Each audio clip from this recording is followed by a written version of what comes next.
Hi friends, welcome to lmtech technical and technologies. Okay friends, இந்த வீடியோல நம்ம என்ன பார்க்க போறோம் அப்படினு பாத்தீங்கன்னாக்கா C programல control statements பத்தின டீடைலா பார்க்க போறோம். வாங்க friends வீடியோக்குள்ள போலாம். So first control statements அப்படினா என்னன்னு பாத்தீங்கன்னாக்கா இப்போ நாம இது வரைக்கும் போட்ட programs எல்லாமே sequential statements னு சொல்லலாம். அதாவது நம்ம programல என்ன பார்ட் நம்ம சொல்றோமோ அதாவது என்ன கம்பைலர் எக்ஸிக்யூட் பண்ண சொல்றோமோ சோ அது வந்து பாத்தீங்கன்னா எனக்கு லைன் பை லைன் வந்து எக்ஸிக்யூட் ஆனுச்சு. சோ ஃபர்ஸ்ட் வந்து நம்ம printf னு கொடுத்த printf ப்ராசஸ் நடந்துச்சு. அதே வந்து பாத்தீங்கன்னா clear screen கொடுத்த clear screen நடந்துச்சு. சோ நம்ம என்ன ஆர்டர்ல வந்து பாத்தீங்கன்னா நம்ம program கொடுக்கறோமோ சேம் அதே ஆர்டர்ல வந்து பாத்தீங்கன்னாக்கா எனக்கு ஒரு லைன்ஸ் கூட ஸ்கிப் ஆகாம ப்ராசஸ் நடந்துச்சு இல்லைங்களா? சோ இப்போ பார்க்க போற ப்ரோக்ராம்ஸில் நம்ம என்ன பண்ண போகிறோம் அப்படின்னு பார்த்தீங்கன்னாக்கா இப்போ ஒரு கண்டிஷன் பேஸ் பண்ணி ஓகேங்களா ஒரு கண்டிஷன் நமக்கு ட்ரூவாக இருந்தால் மட்டும் தான் ஒரு ப்ராசஸ் நடக்கணும்.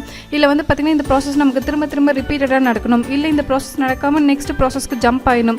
ஸோ இந்த மாதிரி நம்ம சில பிரான்ச்சிங் மாதிரி வந்து பார்த்திங்கன்னா ஒர்க் பண்ண போகிறோம். ஸோ அதுதான் வந்து பார்த்திங்கன்னா நம்ம கண்டிஷனல் ஸ்டேட்மெண்ட்ஸ் அப்படின்னு சொல்கிறோம். ஸோ இப்போ எக்ஸாம்பிளுக்கு பாருங்கள், இப்போ நம்ம ஒரு கண்டிஷன் செக் பண்ணுறோம் அப்படின்னா அந்த கண்டிஷன் ட்ரூவாக இருந்தால் எனக்கு ஒரு பர்டிகுலர் ப்ராசஸ் நடக்கணும். இல்லை ஃபால்ஸாக இருந்தால் ஒரு பர்டிகுலர் ப்ராசஸ் நடக்கணும். ஸோ இந்த மாதிரி நம்ம கண்டிஷன் பேஸ்டு ஒர்க் பண்ணுறது தான் வந்து பார்த்திங்கன்னா நம்ம கண்ட்ரோல் ஸ்டேட்மெண்ட்ஸ் அப்படின்னு சொல்கிறோம் ஃப்ரெண்ட்ஸ் ஓகேங்களா? ஸோ இந்த கண்ட்ரோல் ஸ்டேட்மெண்ட்ஸ் எடுத்துக்கிட்டோம் அப்படின்னாக்கா நமக்கு இதில் 3 டைப்ஸ் ஆஃப் ஸ்டேட்மெண்ட்ஸ் இருக்குது. ஃபர்ஸ்ட் ஒன் வந்து பார்த்திங்கன்னா கண்டிஷனல் ஸ்டேட்மெண்ட்ஸ். ஸோ கண்டிஷனல் ஸ்டேட்மெண்ட்ஸில் வந்து பார்த்திங்கன்னா நமக்கு 5 டைப் இருக்குது ஓகேங்களா? ஸோ இது எல்லாமே வந்து பார்த்திங்கன்னா நம்ம ஃபியூச்சரில் வித் எக்ஸாம்பிளோடு வந்து பார்த்திங்கன்னா பார்க்கலாம். ஸோ இதில் வந்து பார்த்திங்கன்னா if statement, if else statement, nested if statement, else if construct அதாவது வந்து பார்த்திங்கன்னா இது எல்ஸ் இஃப் லேடர் அப்படின்னு கூட சொல்லலாம் அண்ட் ஸ்விட்ச் ஸ்டேட்மெண்ட். ஸோ இது எல்லாத்தையும் வந்து பார்த்திங்கன்னா நம்ம கண்டிஷனல் ஸ்டேட்மெண்ட்ஸ் அப்படின்னு சொல்கிறோம்.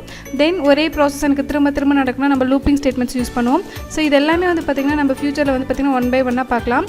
ஸோ இப்போ வந்து பார்த்திங்கன்னா இந்த கண்டிஷனல் ஸ்டேட்மெண்ட்ஸில் இருக்க இந்த இஃப் ஸ்டேட்மெண்ட்டை பற்றி டீட்டெயிலாக பார்க்கலாம். ஸோ இஃப் ஸ்டேட்மெண்ட்ஸ் நீங்கள் எடுத்துக்கிட்டிங்க அப்படின்னாக்கா வந்து பார்த்திங்கன்னா ஸோ இந்த டயக்ராம் பார்த்தாவே உங்களுக்கு புரியும். ஸோ நம்ம வந்து பார்த்திங்கனாக்கா ஒரு கண்டிஷனை நம்ம செக் பண்ணுறோம் அப்படின்னாக்கா அந்த கண்டிஷன் ட்ரூவாக இருந்தால் அந்த இஃப் கண்டிஷனுக்குள்ளே இருக்கிற அந்த ட்ரூ பார்ட் எக்ஸிக்யூட் ஆகிட்டு ஸோ இஃப் பார்ட்டுக்கு வெளியில் இருக்க மீதி ஸ்டேட்மெண்ட்ஸ் வந்து ரன் ஆகும். இதே ஃபால்ஸாக இருந்தது அப்படின்னாக்கா அந்த ட்ரூ பார்ட் எக்ஸிக்யூட் ஆகாமல் டேரெக்டாக வந்து பார்த்திங்கன்னா நமக்கு அந்த இஃபுக்கு அடுத்த பார்ட்டில் என்ன இருக்கோ அந்த ஸ்டேட்மெண்ட்ஸ்க்கு வந்து பார்த்திங்கன்னா ஜம்ப் ஆகிடும் ஓகேங்களா? ஸோ இதுதான் வந்து பார்த்திங்கன்னா இஃப்னு சொல்லுவோம். ஸோ அதாவது இஃப் ஸ்டேட்மெண்ட்ஸ் பொறுத்த வரைக்கும் நமக்கு ட்ரூ பார்ட் மட்டும்தான் இருக்கும்.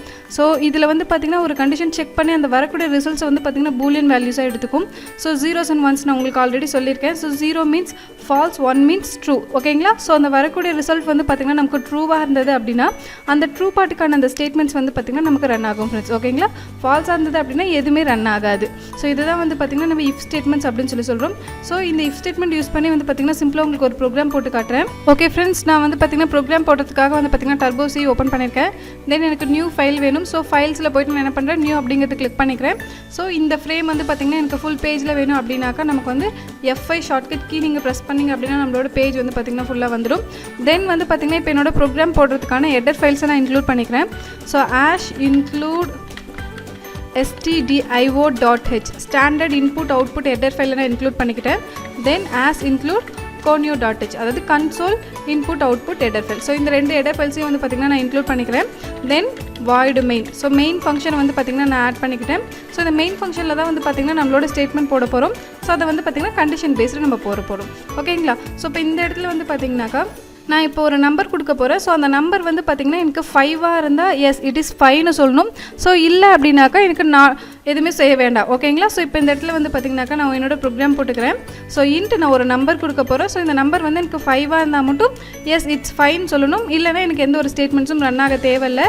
ஸோ இந்த இடத்துல 5ஆ இல்லையாங்கிறத செக் பண்ணுறதுக்காக வந்து பார்த்திங்கன்னா நம்மளோட இஃப் கண்டிஷனை அப்ளை பண்ண போகிறோம் ஃப்ரெண்ட்ஸ் ஓகேங்களா? ஸோ இந்த இடத்துல என்ன பண்ணிக்கிறேன் பார்த்திங்கன்னா ஃபஸ்ட் நான் என்னோட நம்பரை வாங்கிக்கிறேன். So printf /n enter the number ஓகேங்களா? ஸோ நான் ஜஸ்ட் மெசேஜ் கொடுத்துருக்கேன். தென் அதை கெட் பண்ணி அந்த வேரியபிளை ஸ்டோர் பண்ணிக்கிறேன். So scanf %d, ampersand of number ஓகேங்களா? ஸோ அந்த நம்பர் அப்படிங்கிற வேரியபிளை வந்து பார்த்திங்கன்னா நம்ம அதை ஸ்டோர் பண்ணிட்டோம். ஸோ இப்போ நம்மளோட இஃப் கண்டிஷனை செக் பண்ணலாம். ஸோ இஃப் ஓகேங்களா? ஸோ இந்த இஃப் அப்படிங்கிறத போட்டுட்டு ஓப்பன் அண்ட் க்ளோஸ் ப்ராக்கெட்ஸ்.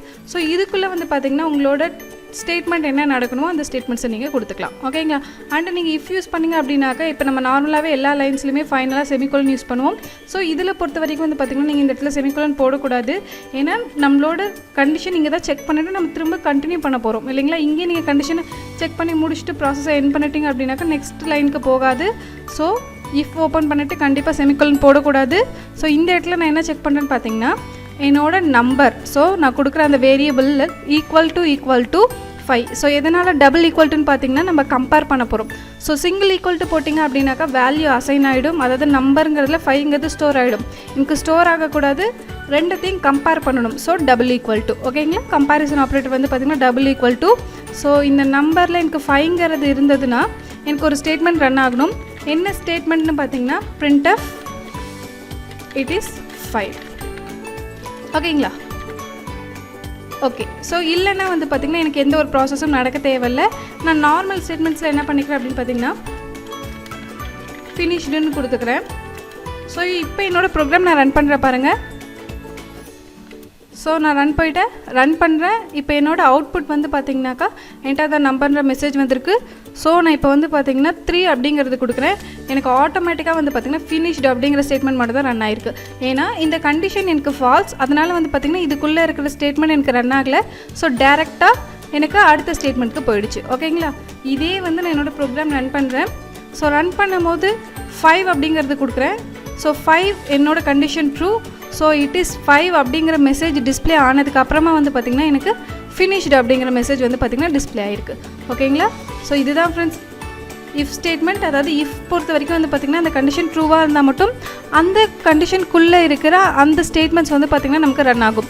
இல்லை அப்படின்னாக்கா நமக்கு அடுத்த ப்ராசஸ் நம்ம என்ன சொல்லியிருக்கோமோ அந்த ப்ராசஸை கண்டினியூ பண்ண ஆரம்பிச்சிடும், ஓகேங்களா. ஸோ இது 5ஆக இருந்ததுன்னா இந்த ஸ்டேட்மெண்ட்டை எக்ஸிக்யூட் பண்ணிவிட்டு அடுத்த ஸ்டேட்மெண்ட்டுக்கு போகும். இல்லை அப்படின்னாக்கா நம்ம இந்த இஃப் பார்ட்டில் இருக்கிற இந்த பர்டிகுலர் சோர்ஸ் வந்து பார்த்திங்கன்னா நமக்கு ரன் ஆகாது. ஸோ டேரெக்டாக வந்து பார்த்திங்கன்னா நம்ம அடுத்து என்ன ஒர்க் செய்ய சொல்லியிருக்கோமோ அந்த ஒர்க் வந்து பார்த்திங்கன்னா எக்ஸிக்யூட் ஆக ஆரம்பிச்சிடும், ஓகேங்களா.